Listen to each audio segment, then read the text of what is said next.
Suppose payments of $250 a month are made at a 7.50 annual interest rate. How long before there is $1 million in the account? We're going to do this on the calculator because, again, we do not know how to do it algebraically. It would involve logarithms. I already showed you one way of having the graph, doing the graph and finding the intersection. That will work again. But I'm going to show you this another application on your phone. It's called the TVM Solver, time value of money. What you want to do is you want to go into apps.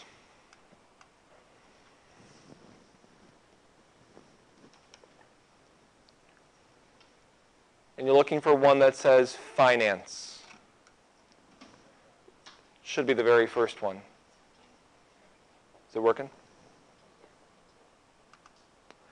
And then after that, you want to select TVM Solver, time value of money solver. Now you may already have some numbers there, which is fine. We're just going to write right over them. Now, to use this app correctly, we have to identify what the letters mean. There are some overlaps. N, remember, is the total number of payment periods. Well, from the problem, we are making a monthly deposit for, did it say how many years? Oh, how many years is the question? Yeah. So we're going to leave the N alone, actually, now that I think about it. I is in percent. You don't actually write it as decimal. You keep it as a percent. So we're going to do 7.5.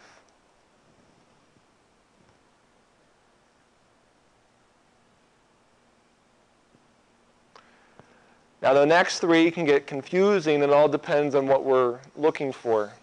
We are trying to start off with $250 payments and build up until we have $1 million in the account. So what formula is that?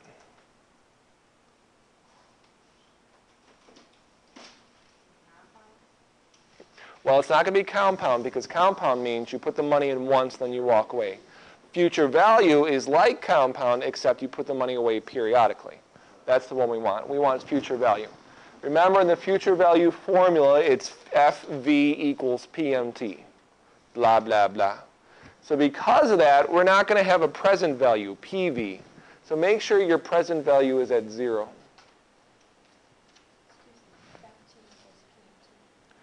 FV equals PMT, so future value equals payment times this huge fraction. So leave your PV at 0. As far as the payment, this is where the calculator gets sort of weird. The calculator justifies putting a negative in front of the payment number because you're dishing out that money. So just to comply with the calculator, we have to put a negative 250. And in the future, how much money do we want to have?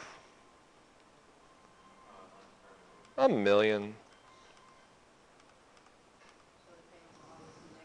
Payment will be negative, correct.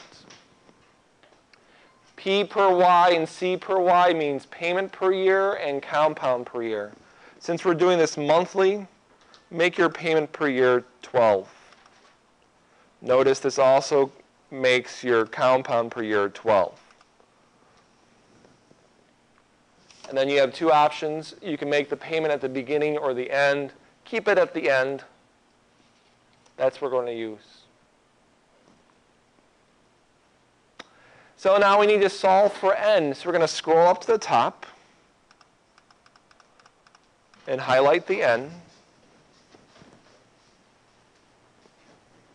And we're going to solve for it. You may have never hit this button before except on accident.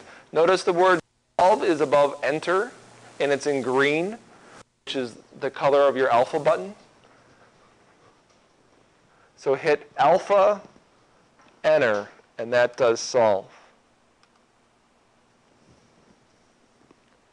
So that's 522.9228 months.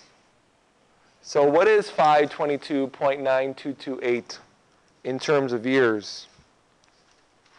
43.5. Yeah, so take that number and divide by 12. So it'll take 43 and a half approximately years to hit $1 million in the account.